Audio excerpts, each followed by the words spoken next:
বর্তমান সময়ের বাংলাদেশের জনপ্রিয় এবং আলোচিত একটি গান হচ্ছে দেশটি তোমার বাপের নাকি। ইথুন বাবুর কণ্ঠে গানটি গেয়েছেন কণ্ঠশিল্পী মৌসুমী। গানটি প্রকাশের পর থেকেই নানা নির্যাতনের শিকার হতে হয়েছে এই কণ্ঠশিল্পী। সময়ের সাথে সাথে শিকার হতে হয়েছে নানা হয়রানির। আজকে আমরা তার কাছ থেকে জানবো আসলে ঠিক কি কি হয়েছিল তার সাথে।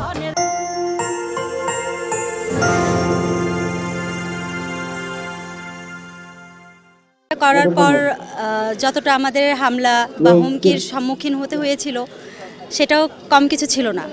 আমরা বিগত 1 বছর ঘরে থাকতে পারি নাই, তো সেক্ষেত্রে খুবই একটা বাজে অবস্থা ছিল, আমরা খুব হয়রানি হয়েছিলাম।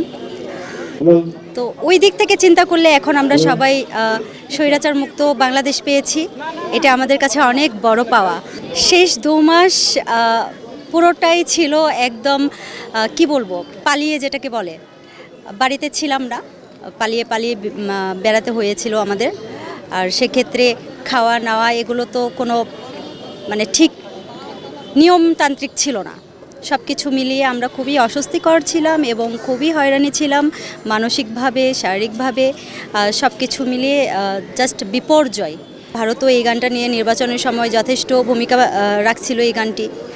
ইভেন প্রত্যেকটা জায়গাতে আমি মনে করি বাংলাদেশ, ভারত বা প্রত্যেকটা দেশেই আমাদের এই গানটা দেশটা তোমার বাপের নাকি এটা অশেষ ভূমিকা রেখেছে।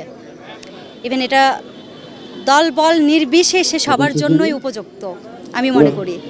তো সেক্ষেত্রে এই গানটি ছিল আমাদের বেস্ট এবং অনেক পপুলারিটি। দেশটা তোমার বাপের নাকি করছো ছলা কলা, কিছু বললেই ধরতা চেপে জনগণের গলা।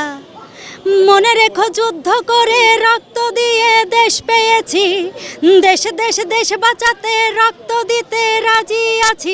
ভয় দেখিয়ে হলো না রে কাম, ও বাছারাম ভয় দেখিয়ে হলো না রে কাম, ও বাছারাম ভয় দেখিয়ে হলো না রে কাম।